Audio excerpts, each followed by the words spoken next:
Hello, and welcome to the Invest with Carl podcast. This podcast will bring you obviously everything about Carl Investments, discussions about new features and strategies being launched, as well as commentary on general alternative investments news, slanting towards quantitative perspectives and the general democratization of sophisticated investments. Or said simply, bringing high-quality, sophisticated investments to all investors. We're looking forward to the conversation, so let's get started. Hello, and welcome to the Invest with Carl podcast. I'm Jamie Uppenberg, your host today, and a member of the Carl team. Today, we're chatting with Chris Alford, who is a current investor in Carl, and he was actually one of our earlier investors. So we'll get his perspective today on the Carl quantitative strategies and why he invested. And let's get him on the show. So here we go. Chris was a CFO in the manufacturing industry for 17 years, having worked with private equity firms to buy, restructure, and sell at a profit several companies. Last year, he decided to take a break before taking his next post and turned a greater focus on his investments, seeing as he's now a bit more dependent on them than he was when he was working full-time. So he was an early Carl investor, and we welcome him to the show. Hi, Chris. Great chatting with you today. Yeah, great to be here. All right. So the question of the episode, which today is, why did you invest with Carl? Yeah, so when Carl was initially explained to me, like I got the concept of what it's trying to do immediately. To me, it's very similar to the birth of the mutual fund, right? So you have a bunch of investors who individually maybe don't have enough capital to properly diversify, or maybe they're not as sophisticated as expert managers who are in the markets all the time every day. And that's how mutual funds came about. Carl seems to be an extension of that and kind of taking it into the hedge fund arena here. And then that way you have additional options to diversify. So you pool together investors who are like me, maybe not the highest net worth individuals, but doing okay. And it gives us an opportunity to invest with folks who really know what they're doing. That's great. Love to hear that. And so when you came into Carl, you talked a lot about diversity. What were you looking for? Like, what were you drawn to within the investments that we started out with? I think we only started out with two. So what drew you in? So there's a couple things that I was looking for in my own situation. First off, I do value investing. So I invest in stocks that I think are particularly undervalued. And with the market kind of where it's at today, there's not a whole lot of, exceptional ones that I'm finding. So there's times where I want to just be in cash or in bonds, essentially. And when you look at bond yields today are just really bad. So I was looking for kind of that gap for me is when I have money that I don't necessarily want to be investing in the stock market, how do I get some yield out of that? And I think that Carl at this point has added one fund that has that kind of return for me. So, it's something that you don't want to take a lot of risk with maybe, and you just want to get the best return you can while it's still kind of staying stable. So that's one thing I was looking for in Carl. The other one that I'm looking for is kind of a contra fund, right? So with the market being as high as it is, I'm looking for something where if the market does go down and that drags down the stuff that I'm typically investing in, it has the opportunity to go up on the other side, right?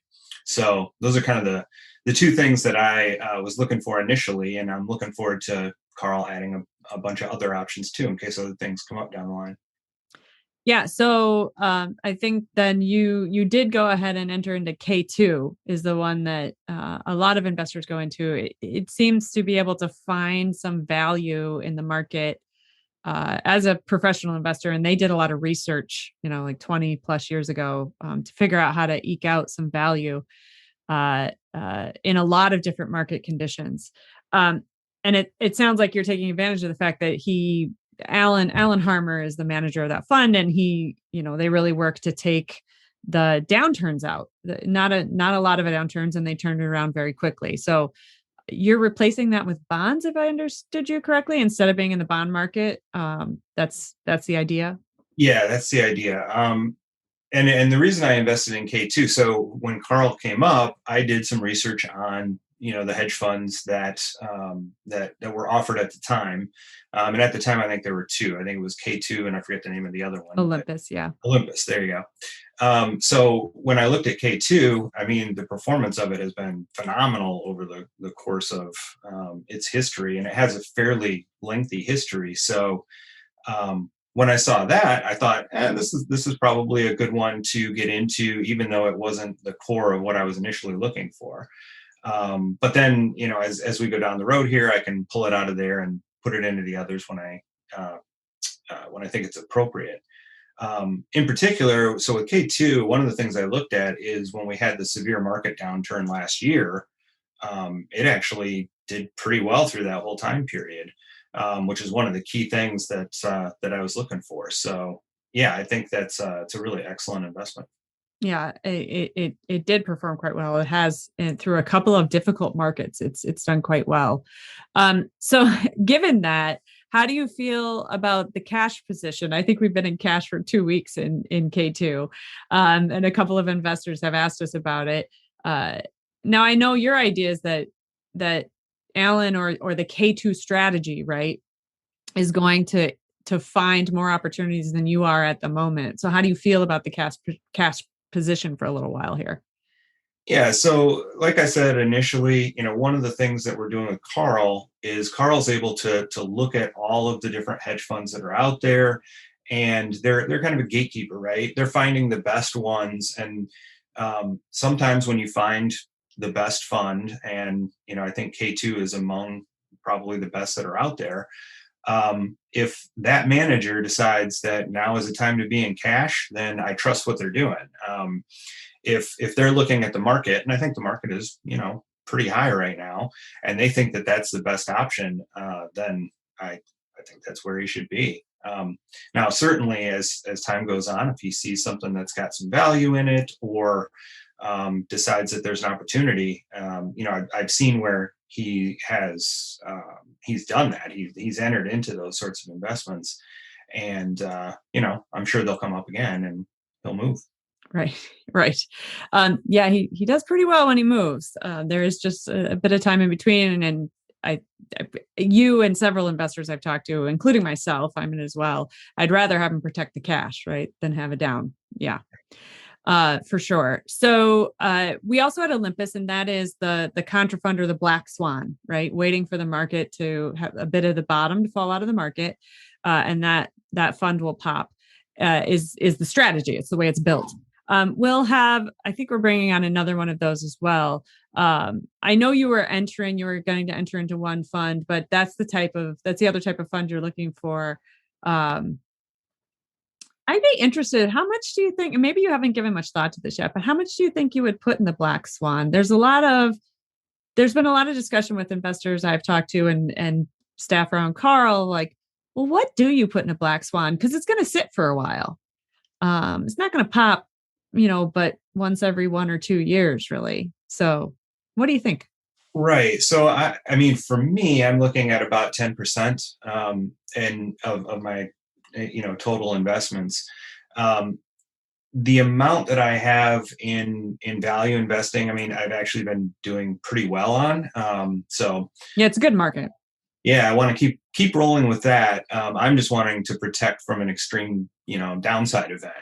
Yep. And so I think if I do about 10%, then if we do have a down event, that's going to help buffer the real extreme drawdown that sometimes you see. Yeah. And some of these funds have a pretty good way to protect cash while they're waiting. They don't lose a lot, which is the point. But I'll be interested to talk to you in 12, 18 months if you do invest in one of those and see where it is. I think everybody's waiting and watching because it takes time on those black swans. So how is using the Carl app? How did it go? How has it been with the technology? Yeah, it's a really clean looking app. I think it works very well. It's pretty simple in what it's showing you, but there's a lot of data behind it, obviously. It's very, very easy to use. I think the security on it is pretty good. Every time you log in, they send you a code that you have to type in that is just going to your phone. So, overall, I think it's very well built. Great. Any other last word for our investors today? I think that Carl is offering something that it probably a lot of firms are ultimately going to enter into, because I think it's a great idea, right? It's taking something that maybe isn't offered to a more normal investor than somebody who's very, very high net worth, and it's giving them access to some really good quant hedge funds, right? And I think just from that standpoint, it's a great product. So yeah, I'd recommend it. Well, thank you so much for chatting with us today. I'm glad you're happy with the product. For our investors and for you, Chris, we are looking to add more investments. It's been the talk of our community more. So we're working on it, and we'll get you a couple more in the next month or two. Our goal is 1 a month, so we will get there. And really appreciate all of you early investors. Appreciate you, Chris. I know you came on pretty early, and thank you so much for chatting today. Thanks for having me on, and we'll talk soon. All right, everybody. Thanks so much. See you next week.